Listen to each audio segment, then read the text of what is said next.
आज पहुंचे हैं बेसवा गांव जो कि फ़तेहपुर के पास में है। और बेसवा गांव में क्या हालचाल है, क्या माहौल है, वो हम आज आपको दिखा रहे हैं हमारे चैनल के माध्यम से। तो आगे बढ़ते हैं और फिर आपको दिखाते हैं गांव में माहौल क्या है।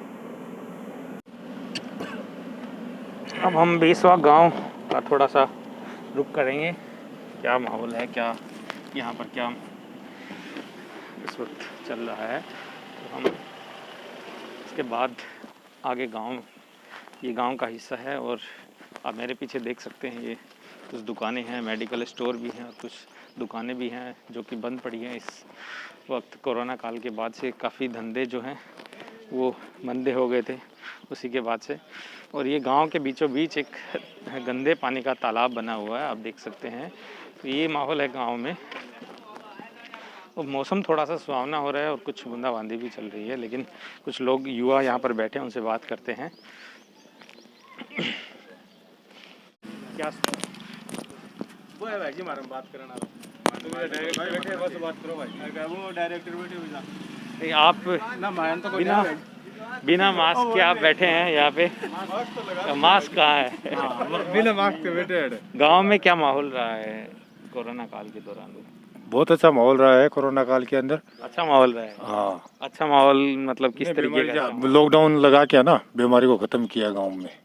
तो लॉकडाउन में लोग घरों से बाहर निकले कि नहीं निकले? नहीं, गांव से बाहर नहीं निकले, घरों के अंदर ही रहे और लॉकडाउन का पालन किया है। लेकिन लोगों के सामने जो 2 महीने का लॉकडाउन रहा था उस समय, जैसे मैं और दूसरे गांव में भी गया था, उस दौरान लोगों के पास जैसे खाने की जो समस्या है और रोज़गार की जो समस्या है वो ज़्यादा सामने आई लोगों की। तो क्या गांव में इस प्रकार का वाक़या हुआ है या कोई ऐसा कि गांव में इस तरीके की समस्या से कोई जूझ रहा हो? नहीं, परेशानी तो बहुत आई है लॉकडाउन में। बहुत भाई, जैसे एक दिन में कमा के खाने वाले हैं उनके लिए बहुत परेशानी आई है। उनके लिए गाँव के युवाओं ने सहायता भी की है, घर घर से पैसे इकट्ठा करके उनके घर में राशन डलवाया है। परेशानी तो बहुत हुई है लॉकडाउन में। आपको अगर परेशानी की बात की जाए, अगर पर्सनली मैं आपसे पूछूं कि आप किस प्रकार की परेशानियों से जूझे इस दौरान? नहीं, हम तो कोई परेशानी नहीं, हमारे कोई परेशानी नहीं हुई। हम आपके सामने कोई परेशानी नहीं आई इस प्रकार की? और गांव में लोगों ने कुछ लोगों को जैसे खाना वगैरह पहुंचाने का इस प्रकार की व्यवस्था गांव के लोगों ने की? गांव के लोगों ने की। सरकार की तरफ से अगर पंचायत वगैरह की तरफ से इस तरीके का कोई प्रावधान हुआ कि लोगों तक कुछ पहुंचाया जाए? नहीं, सरकार की तरफ से कोई प्रावधान नहीं हुआ। तो ये बेसवा गांव में हम हैं फ़तेहपुर के। और कोरोना काल के दौरान यहाँ पर लोगों के पास जो सहायता जो पहुँचाई गई थी वो सिर्फ यहाँ के गांव के आसपास के और जो लोग थे, भामाशाह जिनको बोलते हैं, वो सब उन लोगों ने इन लोगों को सहायता पहुँचाई है। और सरकार की तरफ से किसी प्रकार की सहायता इन लोगों को नहीं दी गई है। तो ये बेसवा गाँव में हम मौजूद हैं। खान जी, जिन्होंने बेसवा गाँव में अभी तक 22 कैंप लगाए हैं। आपने 22 कैंप ब्लड डोनेशन कैंप लगाए हैं, एक रिकॉर्ड बनाया है इन्होंने। और तमाम जयपुर तक के अस्पतालों से इनके पास जब भी ज़रूरत होती है तो फ़ोन आते हैं और ये कैंप लगाने पहुंच जाते हैं, या फिर यहाँ पर कैंप लगा करके वहाँ ब्लड की व्यवस्था करते हैं। तो इनका जो किस तरीके से ये काम को करते हैं, इनसे जानते हैं। अभी आपने सबसे पहले कैसे स्टार्ट किया था कैंप लगाने का? वो सब कहाँ से माइंड में आया ये सब चीज़ें? मैं पकड़ी, आप बोलोगे?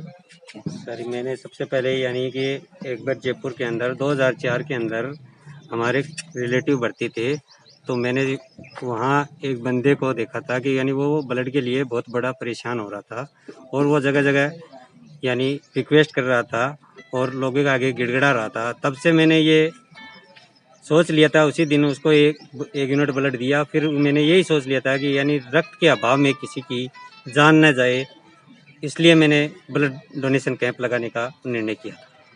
अभी तक कितनी जगह पर अलग क्या मतलब राजस्थान से बाहर भी अभी तक कोई कैंप वगैरह लगा के भेजा है या फिर? देखो, राजस्थान में भी मैं राजस्थान के अंदर ही कैंप लग गए हैं। राजस्थान की ब्लड डोनेशन टीम ही यानी जयपुर से ज़्यादा ब्लड डोनेशन टीम आती है हमारे, क्योंकि यानी गरीब आदमी है जो यहाँ से किराया लगा करके जयपुर पहुँचता है तो 4-5 हज़ार रुपये उनके किराए के लग जाते हैं।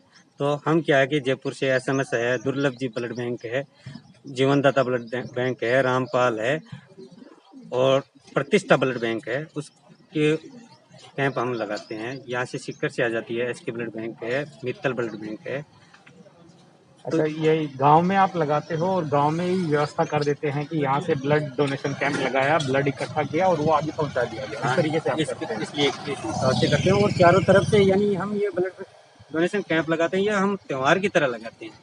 यानी लोगों में यानी ये जागरूकता है, इतनी बड़ी जागरूकता हो गई कि यानी हर लोग यानी 6 महीने से जो डोनेशन करते हैं, ब्लड डोनेट करते हैं, वो बंदे अपने आप चला कर आ जाते हैं कि भाई साहब कैंप लगाओ।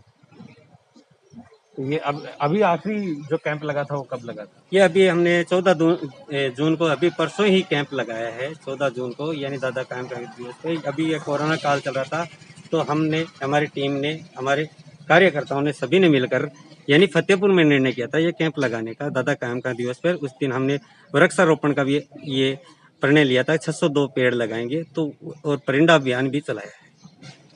तो इमरान जी थे हमारे साथ में, जिन्होंने जब वो जयपुर में थे और जब किसी बंदे को गिड़गिड़ाते हुए देख रहे थे ब्लड के लिए, उसी दिन इन्होंने प्रण लिया कि किसी भी व्यक्ति को ब्लड के लिए गिड़गिड़ाना ना पड़े, इसके लिए इन्होंने प्रण लिया और फिर ब्लड डोनेशन कैंप लगाना शुरू किया और जयपुर तक ब्लड बैंकों में इन्होंने ब्लड मुहैया कराना शुरू कर दिया।